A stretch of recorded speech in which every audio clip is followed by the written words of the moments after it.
আসসালামু আলাইকুম এভরিওয়ান। তো কি অবস্থা, কেমন আছো তোমরা? আশা করি আল্লাহর রহমতে অনেকটাই ভালো আছো। আল্লাহর রহমতে আর তোমাদের ভালোবাসাই আমি অনেকটাই ভালো আছি। তাই তো তোমাদের জন্য নিয়ে আসলাম কে আমার আপনজন গল্পের পার্ট 2। তো আর বেশি কথা না কইয়া চল আমরা গল্পটা কন্টিনিউ করি। আমি আমার বাবার কাছ থেকে চলে আসলাম। নিজের আপন মানুষদের মুখে এমন কথা শুনতে অনেকটাই কষ্ট হই। এসব ভাবতে ভাবতে হাসছিলাম। ঠিক সেই সময় পিছন থেকে ভাইয়ার কণ্ঠ ভেসে আসলো, কিরে কমান্ডার সাহেব কেমন আছোস? আমি বললাম ভালো, তুমি? ভাইয়া বললো এই তো ভালো। আব্বুর সাথে আর আম্মুর সাথে দেখা হয়েছিল? আমি বললাম আব্বুর সাথে কথা হয়েছে, আর আম্মুর কাছে যাওয়া হয় নাই। ভাইয়া বললো চল আমার সাথে তোর ভাবিকে দেখবি। আমি বললাম না, কালকে দেখবো। ভাইয়া বললো কাল দেখবি কেন? আব্বু কিছু বলছে? আমি বললাম আব্বু আর কি বলবে, সবই আমার ভাগ্য। ভাইয়া বললো কি করি বল। আচ্ছা রাত তো অনেক হয়েছে, চল দুই ভাইয়ে খেয়ে নেই। আমি বললাম না ভাইয়া আমার খিদে নেই, তুমি খাও। ভাইয়া বললো আম্মু আবার টেবিলে খাবার খেতে নিষেধ দিয়েছে। আমি বললাম সবই তো তোমার জানা। ভাইয়া বললো আমি তো আজ টেবিলে খাবো না। না ভাইয়া এটা হই না। ভাইয়া বললো কি হই না? সবই হই। আমি বললাম ভাইয়া এখানে অনেক নিয়মান আছে। ভাইয়া বললো তো কি হয়েছে? আমি বললাম বাবা মায়ের সম্মান। ভাইয়া বললো এমন সম্মানের দরকার নেই। আমি বললাম তুমি যদি টেবিলে না খাও তাহলে কিন্তু আমি আর বাড়িতে আসবো না। এই বাড়ি তোর, তুই আসবি না মানে? আমি বললাম বলতাছো? ভাইয়া বললো হ্যাঁ। আমি বললাম তাহলে আমি আজই চলে যাব। ভাইয়া বললো কি বলিস? আমি বললাম হ্যাঁ চলে যাব। ভাইয়া বললো যাস নে ভাই। আমি বললাম তাহলে তুমি আমার কথায় রাজি? ভাইয়া বললো আচ্ছা। আমার আরেকটা কথা আছে। ভাইয়া বললো কি? তুমি আমার পরিচয়টা কাউকে দিবা না, আমি এখানের চাকর, যাদের সবাই এইটাই বুঝতে পারে। ভাইয়া বললো কি আব্বু বলছে নাকি? আমি বললাম না, আমি আব্বুকে বলছি যে আমি এই বাসার ছেলে না, আমি এই বাসার চাকর। ভাইয়া বললো তুই বললি আর আব্বু সেটা মানলো? আমি বললাম হ্যাঁ। তখন ভাইয়া বললো আমি মানবো, তবে আমার একটা কথা তোকে রাখতে হবে। কি কথা ভাইয়া? তুই আমার সঙ্গে ওদের বাড়িতে যাবি। আমি বললাম আচ্ছা। আমি ভাইয়ার কাছ থেকে বিদায় নিয়ে আসলাম। নিজের রুমে আসতে দেখলাম টেবিলের উপরে খাবার রাখা আছে। আমি একটু ফ্রেশ হলাম।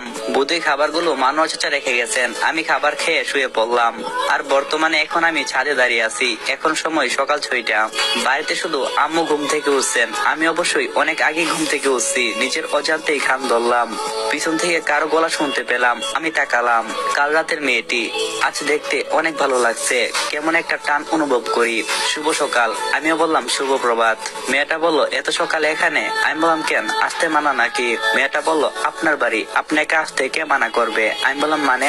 তখন মেয়েটা বললো না মানে আপনি তো এত বছর ধরে এখানেই থাকেন, আপনাকে কে মানা করবে? আচ্ছা একটা কথা বলি। জি বলতে পারেন। মেয়েটা বললো আপনাকে দেখতে অনেক সুন্দর লাগে, কি স্মার্ট বডি আপনার, খুবই হ্যাপি। আমি বললাম পাম দিতে হবে না, পাম কম মারেন, আমি আবার এসব পাম নিতে পারি না, আর মেয়েদের কাছ থেকে তো একদম না। মেয়েটা বললো না সত্যি বলছি। আচ্ছা সব ঠিক আছে কিন্তু আপনার চুল ছোট। আমি বললাম কেন, চুলের কারণে সুন্দর লাগছে না? মেয়েটা বললো না সুন্দর লাগছে কিন্তু একটু লম্বা হলে আরো ভালো লাগতো। আমি বললাম চুল লম্বা করা আমার নিষেধ। মেয়েটা বললো কেন, আপনার সাহেব মানা করছে নাকি? আমি বললাম না। মেয়েটা বললো তাহলে? আমি বললাম বলা যাবে না। মেয়েটা বললো বা আপনারও সিগারেট আছে? আমি বললাম কেন, চাকরদের কি সিগারেট থাকতে নেই? মেয়েটা বললো না এ কথা না। আচ্ছা আপনার নাম কি? আমি বললাম আমার নাম হলো আবুল। আপনার নাম? মেয়েটা বললো আমার নাম হিয়া। আচ্ছা আমরা কি বন্ধু হতে পারি? আমি বললাম না। হিয়া বললো কেন?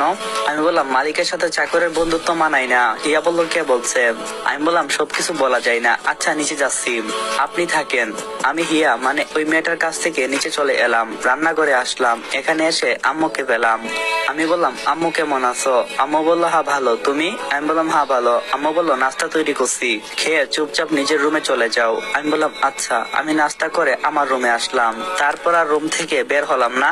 শুধু বসে বসে ভাবছি হিয়া মেয়েটার কথা। মেয়েটা অনেক সুন্দর, আর চোখগুলো যেন মায়াবী। মনে হচ্ছে তার চোখের মধ্যে কি যেন একটা টান আছে, যেটা আমি অনুভব করতে পারছি। দেখতে দেখতে 10 থেকে 20 মিনিট চলে গেল। ঠিক তখনই দরজার মধ্যে কেউ কড়া নাড়লো। দরজা খুলে দেখি আসসালামু আলাইকুম এভরিওয়ান। তো এই পার্টটা এখানে সমাপ্ত করলাম। পরের পার্টের জন্য 2000+ কপি লিংক কইরা দিও। আসসালাম।